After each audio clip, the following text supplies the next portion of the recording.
Batman Universe Podcast Network, hosted by the BatmanUniverse.net. Here, we love talking about everything Batman. The BatmanUniverse.net has news, original content, and reviews about Batman comics, movies, TV shows, video games, and more. Check out the BatmanUniverse.net and join our Discord server to start chatting with fellow fans. We can't wait to talk to you guys. Also, visit our Patreon page and join our other awesome supporters. But enough of this nonsense. On with the show. Hey folks, Happy New Year. Welcome to another episode of the Batman Universe Comic Podcast, Season 18. Season 18? Live and in person? Live and in person. Welcome to a new era of the Batman Universe. Yes, we are live and in person together. You've seen us on, but we've never been face to face. Face to face? Yeah. Hi, Steph. Hi, Leo. Leon. Theo. Oh my God. I'm tired. My tongue is numb from the secret beverage. Yeah, secret beverage. Theo has no secret beverage. He drinks Diet Mountain Dew like water. So. My secret beverage is NS. So, of course, as always, I am Theo. This is Steph. And we are reporting in from New Orleans, Louisiana, my hometown, and Fan Expo New Orleans. The first major con of the new year. Although they moved it back a week. Did they? Yeah, so when Wizard World had this, it was always like literally the first weekend after the new year. That's a lot. Yeah, and when Fan Expo took over, they actually did that for maybe the first 2 years. And this is year 5 of Fan Expo, because they started the COVID year. How you like that? Oh, that sucks. As a matter of fact, it was right as Delta was taking over. Oh, gosh. Yeah, so everybody was walking around with face masks. But this is also simulcast on the Comic Man Comic Book Podcast, which is kicking off season 6 of episode 1. And Steph said, "Yeah, I'm coming to town. Let's do this. Yeah, let's do this. It'll be fun." It'll be fun. But we were supposed to do our favorites of 2025. We were, but Theo didn't finish his homework, and so we are actually going to do some quick reviews of the 2 titles that came out over the past 2 weeks, and we're actually in the future, so we also will be reviewing the latest issue of Batman and Robin, which is this is like the penultimate issue of Phillip Kennedy Johnson's run on Batman and Robin, and he is here. We've had conversations with him. Steph has had a few books signed by PKJ, and so we'll be reviewing that as well as Batman number 5. I've been waiting to review this issue for obvious reasons, but before we do that, let's talk about our time here at Fan Expo. Fan Expo has been always a 3-day event, Friday, Saturday, and Sunday. For the last 2 years, weather has kept me from getting here on Friday. Aww. And so it was the same thing this year with just torrential rain that just plagued the city, and I got here late. I'm gonna blame some on work too, but they pay the bills, so I'm not gonna blame them too much. We just didn't. We were going to leave about noon. I think we were planning to maybe try to get in at the last few things that were on here, but not trying too hard. And then we didn't end up getting in till 11 p.m. on Friday because we were waiting for an Amazon delivery, and then it never came. So so my husband went as Indiana Jones yesterday, and he wanted this whip that was supposed to come in the mail 2 days before we left for the con. Then it was the day before we left for the con. Then there was maybe it might come before we leave. And 2 hours before we were like, this is the last time we need to leave. It still wasn't there. So I made him a whip in an hour. So let me just say, I love Steph, but I love Chris too. Chris is a hugger. I went to shake Chris' hand when I met him. He's like, I'm a hugger. Come here. Like, all right. So if you ever meet Steph, you have to make sure she brings Chris with her, because Chris is awesome. We are a package deal, pretty much. All right. So this obviously isn't your first Fan Expo. It is not, but my last one was 11 years ago, so it might as well be my first How was your experience? It was lovely. I mostly went to the voiceover panels, and most of those were voiceover practice panels. But I went to a few comic book stuffs, and that was a lot of fun too. And yeah, meeting some of the writers like PKJ and Gordon Murphy was a lot of fun too. Yeah, it was delightful. So we both also sat in on the DC Comics panel that they had, and at that panel it was Stephanie Williams, Morgan Hampton, and Dennis Culver, who of course wrote Future State Gotham. And I asked him, I said, who is responsible for the chaos? And he's like, 100% me. Yeah, because we weren't sure if it was like something in the back of Joshua Williams' head. Or it was like a mandate or something. I don't know, but no. It was 100% him. And so, as you all can remember, talking about Future State Gotham was quite an adventure until this one issue where Damian Wayne returned from the gates of hell as Batman 666. And upon doing so, your kind co-host here, pretty much warned Ian and I that this was now the new best book ever, that if we had problems with it, we had problems with her.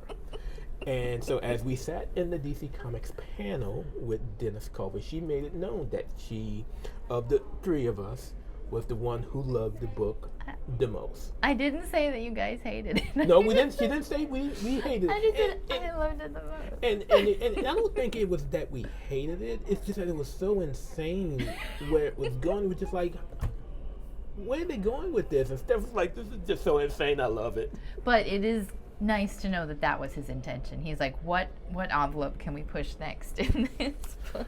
So Steph doesn't know this, but after the panel, I made a stop at Dennis Culver's table. Oh no. And I said, you know what? I was warned that we better love this book moving forward, or we would just be killed. And so I said, I never said that. I need the volume of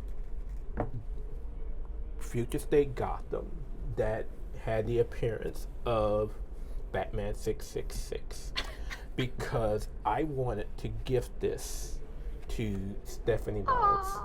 So as you can see, it is signed directly to Steph. And you all gotta understand, Steph is like editor guru for me, especially on the audio side. So when Theo is having trouble with Audacity or whatever, it's usually Steph and Tech Hubby Chris who comes to my rescue. So I wanted to gift this to Steph. Oh my gosh, thank you so much. Since it had the appearance of her favorite character. Front too. Oh my gosh. So, I was regretting that I didn't get his signature on something, so this is actually extra super special. Thank you. Yeah. So in addition to that, Theo went through all of the tables of the comic creators. So not only talking to spoke with Sean Gordon Murphy. There's some exciting news coming out that hush news we want to spill, but it hasn't been announced by DC yet, so we will hold off on that. But seeing that this is the Batman Universe Comic Podcast, you can kind of get a hint. And I am hurting from how much I'm smiling right now. That might give a hint too. Yeah. So just be on the lookout. From what he told me today, it is expected to be announced by DC within the next month or so. So hopefully we'll be able to talk more about it at that time. But just based on we know, we're quite excited about it. On the CBS side, I am looking at getting the folks over who was actually on that panel, particularly Stephanie Williams and Steph's taking pictures of her cover. I am. Particularly Stephanie Williams and Morgan Hampton on the show, along with Joseph Ilyich, to talk about the new history of the DC universe, the Dakota incident, which focuses specifically on the Milestone universe. And that, for me, for those who have followed me on CBS and the Comic Man podcast, knows that Milestone has been one of the driving loves of my comic book history and collecting and things of that nature. The other stuff was the stuff that I went and spent $145 on today, which is of course Batman comics, but also Sensational She-Hulk comics. So that's what Theo spent his money on today. I almost got a Batman book about when Jean Paul Valley is Batman, but it's got Catwoman clawing his face off on the front. It was $3. I should have got it. You should have got it. Yeah, it is getting tougher for me to finish off the Batman collections, because right now Theo has, with some issues scattered here and there, first Barbara Gordon issue or something of that nature. Theo pretty much has everything from about 340 through the current run, and so that goes back a lot. But most of the books before then can be pretty pricey, so Theo has to be very selective when he picks those books up. But I found some, and I was able to make a deal, and so they'll be going into the collection as well. Second appearance of Killer Croc. So that was my adventure. Usually when I cover events, I usually take the last day to be Theo the fan. Usually those other days I will be Theo the. Actually, Theo got a promotion this year. So if you show your badge, your badge clearly says, I like that. Clearly says that Steph is press. But Theo, on the other hand, Theo got promoted to exhibitor. How? So I have no clue. But I am not going to complain, because what this allows me to do is come on the floor early and leave late. So, so that's cool. Thank you guys at Fan Expo. Look forward to getting it next year as well. But that's kind of been our weekend. Yes, it's been lots of fun talking to people and going to panels and. Yeah, you want to spill that news so bad, don't you? It's so exciting. I'm so excited. Yeah, the one I'm worried about is Ian. He may spill it. I told Ian before I knew we weren't supposed to really tell people. To be fair, though, there was another guy in there recording, and they didn't say not to tell people. But he did say it was a spoiler. So. Let's see. Yeah, and we try not to do spoilers because of virgin ears and all that. Especially hers. But to be fair, not to be fair, but he gave the whole plot, so I know the entire story.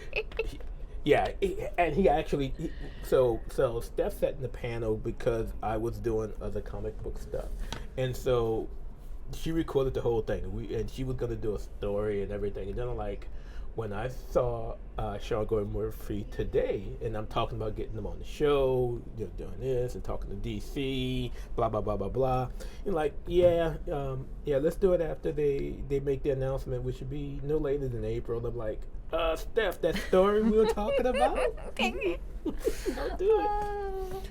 So, but again, considering the man and considering the history, you can kind of put 1 and 2 together to get 3, and to kind of figure out what's going to be coming, and we're quite excited about that. Yeah. So with that being said, again, that was our weekend here at Fan Expo. I'm actually trying to talk Steph into doing San Diego, but she got stuff to do. Sweet, this year's already filling up so much. I actually might be going to Japan.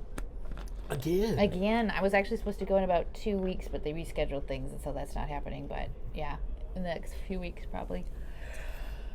Voiceover stuff or stuff with Chris? Chris. Yeah. Okay. Because he works for a Japanese-based company, and so we sometimes will make a little vacation of it if he gets sent over there. So. Oh, ain't that lovely? And so, But it's tax season. I finished. Really? I was done by the 5th. Bam. We've only got 5 employees and 3. No, you don't care. 2.99. 3 10.99. It didn't take all that long. I was done by the 5th. So next episode, yes, we will be doing our best of 2025. But for this episode, we will kick things off. Which one you want to do? Yeah, let's go in order. Let's talk about. Which one was first? Batman number 5 from Matt Fraction with art from Jorge Jimenez. It is date night. That's not a date. It's not. But it is a date. It was a date. It's totally a date. But it's really one of the weirdest dates that we've ever read. Well, it's a Batman date for sure. It's definitely a Batman date for sure. But Batman isn't Batman. Batman is Bruce Wayne. He's Bruce Wayne, and he's with someone who does not know yet that he's Batman. But she's about to. Yeah. So we've had conversations about our thoughts on Dr. Annika Zeller from over at Arkham Tower. I got to be careful when I say Arkham because I am also stuck in the Absolute Universe. So I don't want to talk about the wrong Arkham. But yeah, I mean, it's a date, but not a date. But she's wearing heels and a skirt, and he is wearing a suit, which they both point out. Yeah, and while it's definitely casual style suit, you know, he's not in a necktie, so it's not professional. It's not, you know, so it's not formal. He's wearing a tie. No, I thought it was open. Hold on, because oh, you're right, it is open. Yeah. So it's definitely a date. It's a date. It's a date. And we get the first appearance of Ojo, who was originally Lady Deathman. I still want to know the full read. I didn't read the story behind that. So I know nothing. We had this issue for at least a month, you know, and Ian. We didn't even see what Ian gave it, but Ian, you know, had been reading it because he's reviewing it for the website now, and last week before last, all of a sudden got a notification that the folder was updated, and it was updated because DC announced, and I didn't see the story until after the fact. That they were changing the name from Lady Deathman to the Ojo. And I'm going to have to go back and read the story that was on Bleeding Cold to see why that was actually done. I would assume that there was perhaps some pushback with the whole title, although... Well, because Lord Deathman, he doesn't turn into birds, right? And she's got a totally different... Yeah, she's not the same as Lord Deathman. Yeah. That is, I mean, first of all, Lord Deathman has a skull for a face. And she has birds as a body, so... Yeah, so it's a little, it's different. Yeah, it's different. But, yeah, so, again, we talked about the date that's not a date, and all of the assassins that's trying to kill, not Bruce. Dr. Zeller, and Bruce, in not revealing that he's Batman, is somehow revealing that they're trying to kill her because of her machine that she's very public about. But and then Lady, now I'm calling her Lady Death, and then Smojo, what's her name? Ojo shows up, and she is unassociated with the killer hitman, so they don't like each other. So that's lots of people they're running from. So what do you think about it? And I guess we can go in, since we're not really doing a formal review, we can just jump into what are your thoughts on Bruce doing Batman stuff in Bruce Wayne gear? So I would say he can get away with most of it, but he is wearing body armor underneath, so that might be a little hard to explain. So in spite of Damian's slip up at the end, calling him father, which I don't think is a secret, like that this panel here has been out for a while. Right? Mm-hmm. Yeah.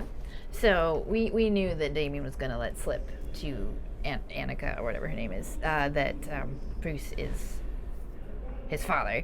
But he's got, what billionaire? Millionaire, he's not a billionaire anymore. What millionaire wears? Well, I don't know. Is he not a billionaire anymore? I don't know. Because remember, he found out that Zorinar had basically been doing all of this stuff to get his money back, and he found out that he had all of these. It might be. I need to look that up. We need to look that up. Remember. I think he may not be uber billionaire anymore, but I think he's billionaire. Because I think that was part of the reason why he was able to just build another mansion. not build, but buy the new mansion. Yeah. At the end of that run, that was his Oscar's run, right? Yeah. Yeah. Yeah. But anyway, so even though he's obviously angry with Damien here at the end, I think she's obviously something is weird. He drives really well. So let's talk about it real quick. So he's not perturbed by the crow lady. the reveal at the end as Robin shows up to help fight off Diogo, because by that time all the other assassins are gone, and it's just Bruce, Annika, and the Ojo, and Damien shows up to help out.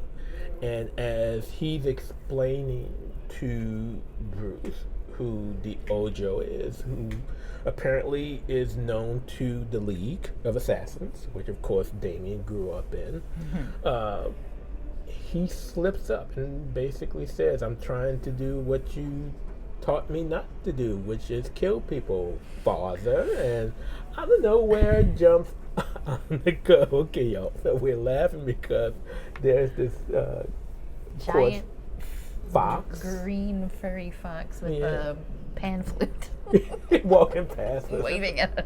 Yeah, it's pretty awesome. But as he explained, and hey, I'm trying to be non-lethal, father, and outsteps Annika. Father. And she looks so disheveled. It's delightful. Okay, so that scene was crazy. The one that was really crazy was the scene where they're climbing up the building, and Bruce is basically carrying her. Yes. Up. And then when he gets to the top of the building, so the art style with that was really off, because when you're looking at it from that one panel, where he's, they see the ladder, it doesn't look like it's really a long climb. Oh yeah. But then you get to another one, out. And it's just like, how far do they have to go? Very tall ladder. They go all the way up the building. It's very tall. And he's carrying Annika Zeller. And then the last part is where she basically climbs over his head in heels and a skirt. Don't look. And they says, "Close your eyes, don't look," because I'm not being very ladylike. So at least they acknowledged that. I liked the interactions. I liked that, they're kind of acknowledging that this is crazy. And it's a date. And like the conversation they're having while all this crazy stuff is happening is really cute. I'm not upset. I'm not upset about it. It's fine. It's just a date. Of course, the moment he meets a pretty woman, they have to tell her the truth. But whatever. Yeah, I mean, and that even happened in the tech run with not crazy lady, but in Tom Taylor's run the initial run with the lady running the company. And after, Does she? Yeah, cause remember when her mom found Bruce's blood? Yeah, and that's when she found Batman's blood. She found it, but he didn't tell her. Like this. Well, he didn't tell her, but she knew. Yeah. Yeah. So, anyway. How do you think they get around this? Do you think they're gonna get around it? Around what? The fact that Annika hears Damien call Bruce. Oh, everyone knows. Who cares? I mean, DC just has this thing where it doesn't seem like identities matter. They don't anymore, which I think is a terrible thing. I think secret identities should matter. They do, but there's so many women now who have dated Bruce that know, like, what's one more? So, for me, that tells me either one or two things are going to happen. Either Annika's going to kick the bucket, or she's going to turn out being a baddie, which most of Bruce's rogues gallery know who he is. Was that him? Anyway. Julie? Huh? What's her name? Julie? No. Madison. No, Julie. Wait, did she ever find out? Yeah, I can remember. That's how they broke up. Yeah. I didn't read Snyder's Run. I don't know. But anyway. You're a lucky person. Julie Madison. Yeah. There's a chance she'll survive and just never be heard from again. I don't know. I think that Mind Ultra Machine kind of nixes that. I think either she dies. Oh, that's right. I think either she dies or she will. She could. No, there's another option. She could go crazy, so no one will ever believe her. That's true too. Like Doctor Strange. I don't know. Hugo Strange. Hugo Strange. That's what I meant. How's he not in jail? And then, yeah, she could die. She just get arrested. I don't know. Yeah. There's lots of options. But how have you been enjoying Matt Fraction's run thus far?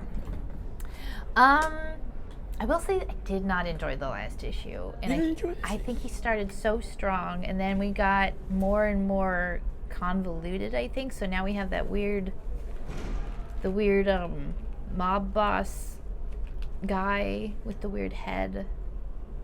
Not the banker. Well, not the well. What is he? I don't remember. He's something like the banker, but yeah, I know what you're talking about. Who then killed? He killed everyone's, including Penguin's girlfriend, wife. I don't know what she was. We just know it's a penguin. The penguin. Weird.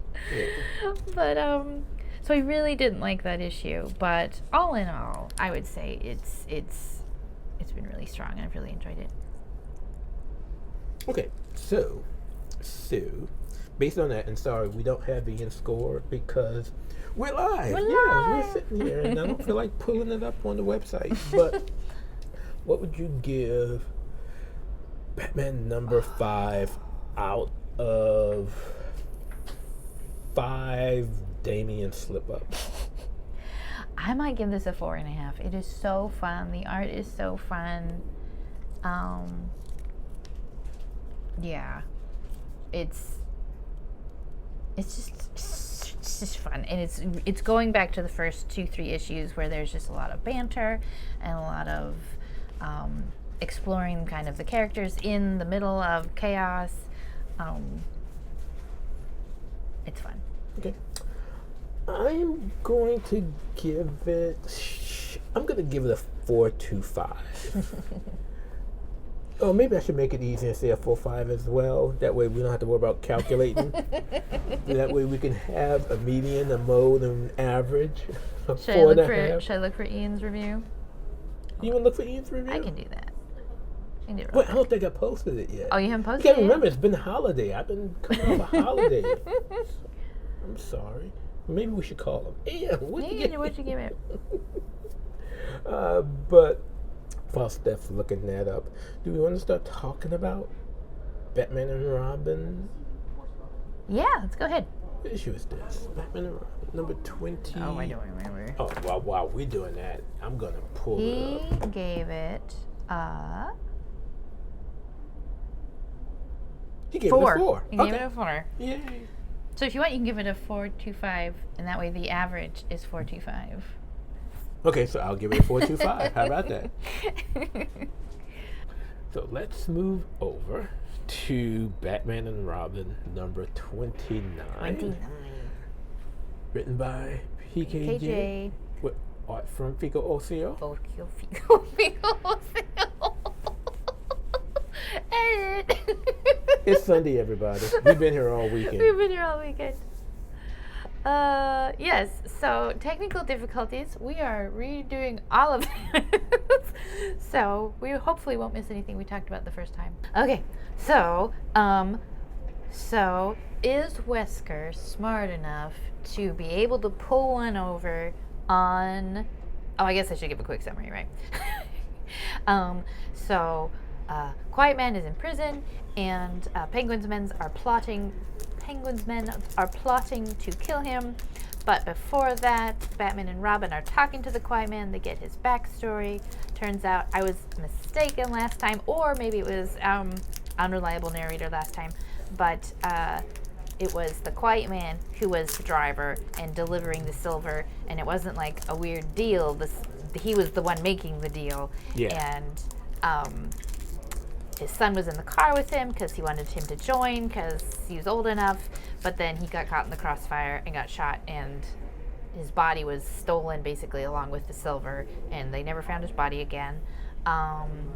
Penguin is marching onto the fundraiser for the hospital where he wants to be the center of attention. I actually forgot why he's doing that. He considers it his turf. Yeah. Oh, that's right. It's his turf, so he wants to be a part of it. And then Batman and Robin are gathering information, having a little argument, and then also going to the fundraiser as Batman and Robin, even though they are expected as Bruce Wayne and Damian Wayne. And then the Quiet Man has broken out of prison, taken out the guards that were going to kill him, and everyone is converging onto one nexus. It's going to be very exciting. Which is at the hospital for this fundraiser. So let's talk a little bit about this argument between Bruce and Damian. It's not really. So Bruce basically has a problem with the Quiet Man. As he should. He's going around killing people. He's going around killing people. But Damian he's a little sympathetic to the Quiet Man's cause. First, he's only killing bad people. But when you look at it in the end, Damian pretty much sees the Quiet Man and everything he does is basically as Batman without a budget. Batman without a budget. And without an education. Yeah, true. Yeah, because he points that out. He mentions all of the masters that trained Bruce. And so again, a Batman without a budget and the resources to do the things that Batman does. So it's a valid argument per se, until we get to the question of, well, what if he had a budget? What would he do? Yeah. What do you think he would do? I think he would still. I feel like the lack of education, or maybe more his upbringing and his experience in life, have led him to solve problems the way he solves problems. So I feel like that even with a budget, he would still try to solve his problems in a similar way. Because Bruce's stance on not killing didn't come from his education or his training or his money. It came from how he was raised, what his father taught him, and the type of person that he is. So I don't think... I think the Quiet Man on a budget or on funds would be just as dangerous as Bruce. Because trauma is not an excuse to hurt people. Yeah, and when you look at the mission, and you can kind of have it point back to upbringing and education, blah blah blah. There are two different missions. Bruce's mission is to save Gotham, to make sure that what happened to him happens to no one else. Whereas the Quiet Man wants somebody to pay. And it could be that Joe Chill was arrested. Who knows why, things went different paths, but they're definitely on different missions. And I think if it came down to resources, what we would have been a Punisher type character within the DC universe. I agree. Someone who is somewhat a anti-hero who's not afraid to kill a man dead, who would do all the things that Jason Todd wants to do but can't.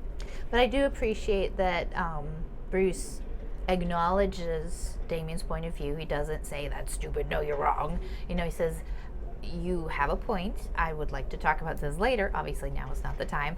But he lets Damien take charge of what are they going to do? Like, what is going to happen next? What do you think is going to happen next? And what should we do next? And kind of putting the ball in his court so that since Damien's saying, I think your judgment is clouded, say, all right, well, what would you do? And I think that's something I think that says more about Bruce's growth than anything about Damien. So I think that's just really cool that he trusts his son enough to say, okay, you take point. Is Bruce a dummy for not figuring out that he was talking to Wesker? What do you think? I think writers really use this as a cop-out when Bruce is supposed to be this world's greatest detective. That's what made me fall in love with Batman as a character, coming out of someone who loved Sherlock Holmes mysteries and who read Sherlock Holmes as the world's greatest detective and grew up with Batman supposed to be, being the supposedly greatest detective, the world's greatest detective of the DC universe. And you see these events that occur, and when they happen and Bruce realizes, oh, this is what's going on, and when he realizes it's going on, it's for us it's issues later, but even in the continuity, it's not right then and there. He has to go through all this stuff, and you're like, okay, what happened to the world's greatest detective? I mean, we kind of see it. We kind of see it with Night Fight, and we'll talk about that when we get to Greater Gotham. But I just it seems like they use that as a cop out to move the story along. Like they don't want Bruce to figure it out so quick. Because I can see a universe. I can see a story, not a universe. I can see a story where he's got audio analyzing equipment in his phone or his speaker device, whatever, that can tell, that analyzes the speech patterns and the spectrograph of the audio and says this is all Wesker speaking. For sure that exists. But I also want to read a comic, and I think this is it, where Batman believes in people, and he believes in the people, their ability to change. And so I think that Wesker is just someone who is so mentally ill and has this compartmentalization that he is able to fool himself into thinking that Scarface is a different person, that what was her name, that the handler was a different person, and that he may not even realize it. I don't know. I don't think he's a dummy for not figuring it out. Is it a flaw? I think mercy can be a flaw in humans not a flaw. It's something that can be exploited, but I would never call it a flaw. Okay. Yeah, I don't know. It's and this isn't a PKJ problem. This is a DC Comics Batman writers problem that I have of late, where they just, I don't know, seem to dumb Batman down some, and it is concerning to me. Okay. What do you think about the art? I think the art is good. The art is fine. I wonder if maybe there was the one issue I hated so much, which is a shame. My favorite characters are in that one, but I wonder if he was just rushed or something like that. But the art's been a lot better since that one issue that I disliked so much. Okay. So, That being said, what would you give Batman and Robin number 29? Again, it's the penultimate issue of PKJ's run. Really enjoyed the conversation I had with him, not only this weekend, but also in the interview I had with him a few weeks ago, which is still available on the Comic Book Spots YouTube page. So take a look at it if you haven't. And I've gained a lot of respect as someone who hated the Memento run. I've gained a lot more respect for what he put behind it, particularly with regards to the relationship with Bruce and Damian, not just as Batman and Robin, but also as father and son. So, out of 5. Out of 5. Scarface dolls. Yeah, let's do 5 Scarface dolls. I'll give it a 3.75.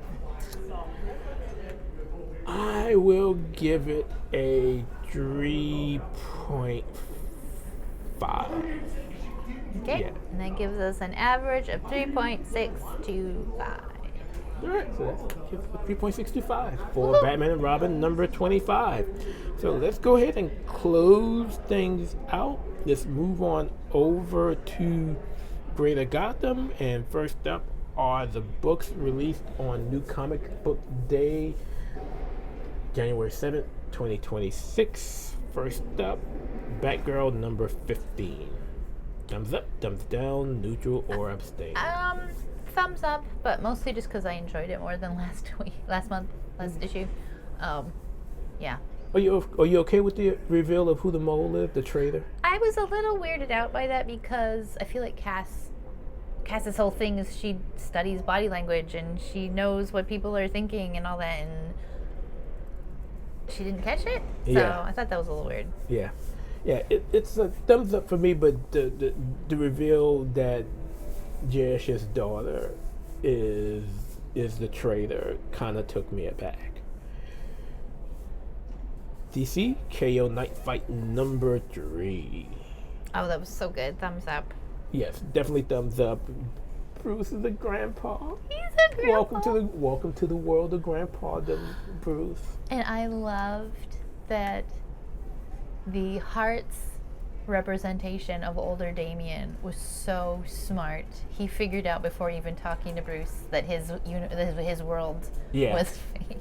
Yeah, that his world was fake. That was so funny. I really enjoyed this issue.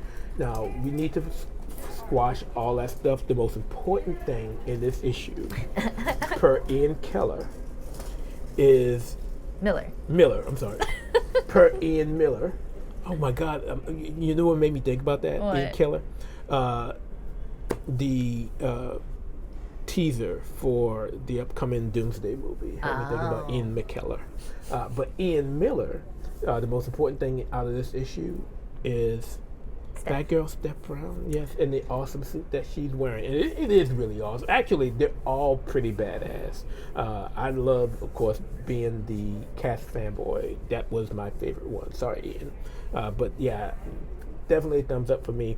I've been saying from the start that I've been enjoying the spin-off for DCKO more than I've been enjoying DCKO itself, and this holds true. Absolute Batman Arkham number 1, the special. It was pretty good. It was more or less a continuation of the last Absolute Batman issue, where it was the history of Joker, and whereas you think this is kind of the history of Arkham, it actually ties in with more of the history of Joker, and the present of Joker.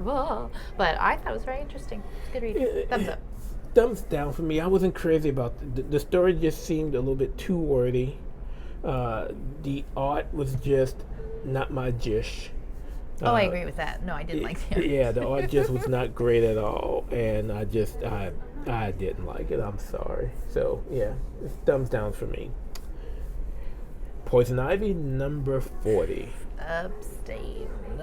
So I read it after saying that I would give up on it, but I read it knowing the solicitations of the upcoming world of Gotham, in which Pamela Isley gets elected mayor of Gotham. What is up with all of the rogues just becoming, getting these positions of power of late, But this leads into that, and it was an issue that did not have Janet from HR in it, so I am happy with that as well. So that being said, I will give it a thumbs up. It's probably closer to neutral, but I'll give it a thumbs up just for Janet not being there. Batman, Green Arrow, The Question, Arcadia #2. I hate this book. I'm sure it's good. It is not my jam. I cannot figure out what is going on. I can't follow it. I don't want to follow it. I don't want to put in the effort. So thumbs down, but fully acknowledging I'm not the target audience for this book. Yeah, it's a neutral for me. I think this is right up Ian's alley. He's reviewing it on the website, so if you haven't read it yet, take a look at it. He has it up. It's somewhat of a task to read, and I think I think that might be the real. I really like the art. It kind of reminds me of Second Night, or First Night, Second Night. Well, Second Night now, right? Yeah. But yeah, it's a lot. It's not up my alley, but not that I hate it. It's just it's kind of there. See, I make a true valiant effort to read it, and I get through as much as I can. I'll go, how much longer is this? And I look, and I'm a third of the way through the book. And I was like, I'm so lost at this point. So I skim through the rest of it, and so yeah, I'm not meant to read this book. Understood. And then there was only one other title as we move on over to New Comic Book Day, January 14th, other than Batman and Robin, and that is DCKO #3.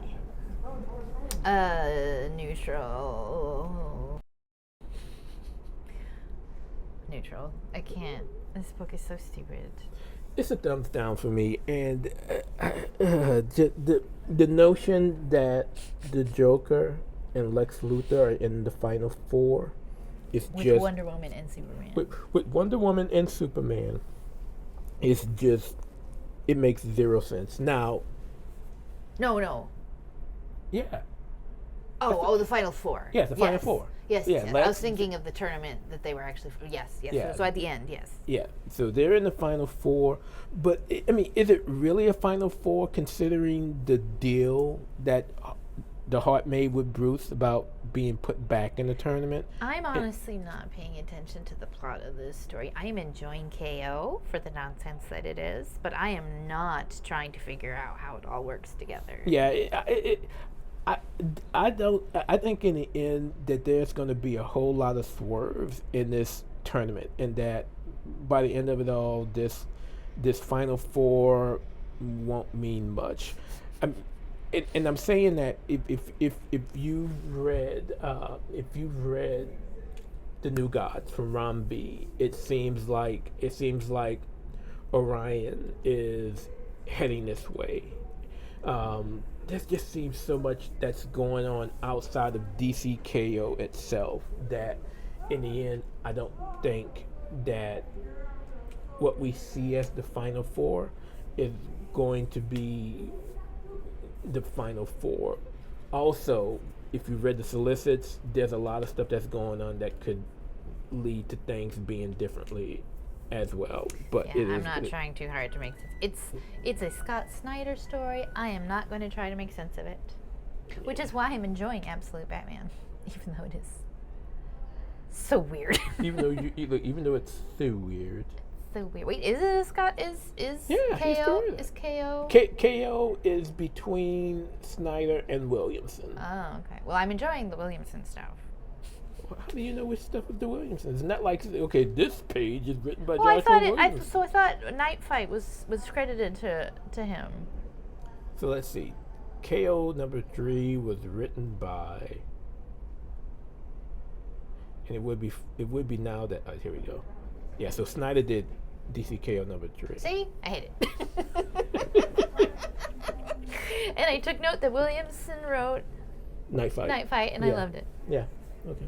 So that does it for Greater Gotham. We've reached the end of our podcast, and as always, we leave things off by giving thanks to our Patreons who give of their time and their resources to make sure that Batman and the Batman universe continues on producing the content that it produces. And so with that, we give thanks to Lisa Slack, Ian Miller, Joshua Lappin-Bertoni. I'm waving my bat. I see that. Robbo, Ed Grouse, Captain America, Stephanie Mounts. That's me. That's you. Johnny McCloskey, David Richards, Donald Townsend, and Brendan. Anya. She's so happy. And Brendan Roberts. Again, thank you all so much for all that you do in supporting not only this podcast, but all of our podcasts, all the things that we do at the Batman universe. It is truly appreciated. And with that being said, this brings us to the end of our first ever YouTube podcast of 2026. Really exciting. Our next one will be on camera, but we won't be together. No. I'm not. Yeah, you're not driving back to Louisiana. Not for that. No. I got crap to do. And I'm kind of on boycott in Texas. If it's not work related, I'm not going. So, but we'll be on Zoom or something. Something. Yeah, we'll something. But we hope you enjoy this. Again, we'll be doing this as well as doing the audio as always, and waving at people while we're recording. Looking at people while we're recording. Yeah. So whenever you see eyes wander by, it's someone dressed up really interesting. Yeah, like a green furry fox with a pan flute. Yeah. But with that being said, I want to thank you all for joining us as we go into season 18 and season 6 of the Comic Book Podcast. But until next time, as always, this is Theo. This is Steph.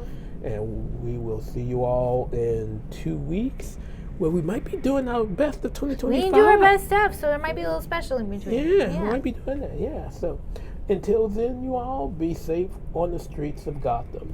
Bye. See you next time.